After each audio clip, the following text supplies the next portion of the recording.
আয়নার সামনে দাঁড়িয়ে নিজেকে দেখে অনেকটা অবাক হলাম আর ভাবলাম, এটাই কি সে আমি, যে আমি সারাদিন বাসায় মেতে হেসে খেলে থাকতাম? এটাই কি সে আমি? নিজেকে দেখে অনেকটা অবাক হলাম।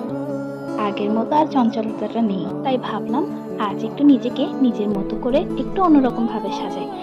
হঠাৎ চোখ পড়লো হাতে পায়ে, ভাবলাম একটু আলতা দিয়ে টাঙিয়ে নিই। আগে যে মেয়েটা ছোট্ট একটা জিনিস পেয়েও যতটা হাসতো খুশি হতো, এখন অনেক কিছু পেয়েও আগের মতো সে হাসি খুশিটা নেই।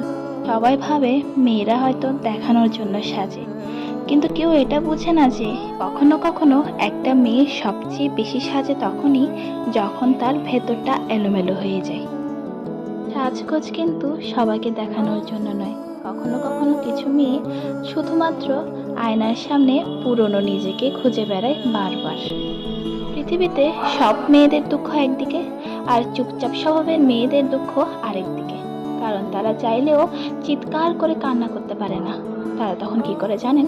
আয়নার সামনে দাঁড়িয়ে একটুখানি বসে আর নিজের দিকে তাকিয়ে থাকে। আর একটা বড় কথা কি জানো? আমরা মেয়ে মানুষ, আমরা ছেলেদের মতো মন খারাপ হলে হুট করে বাড়ির বাইরে চলে যেতে পারি না, বন্ধুদের সাথে কিছুক্ষণ আড্ডা মারতে পারি না। আমরা মেয়ে মানুষ, আমরা নিজের ঘরটাকে একটা গোটা পৃথিবী বানিয়ে নিই। মন খারাপ হলে কি করে জানো?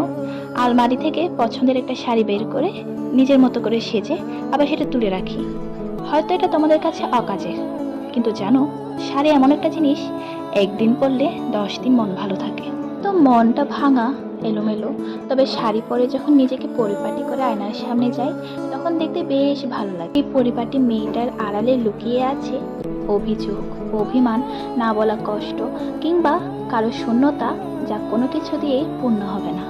তাই কোনো মেয়েকে মন খারাপের সময় সাজতে দেখলে ভাববেন না সে খুব ভালো আছে।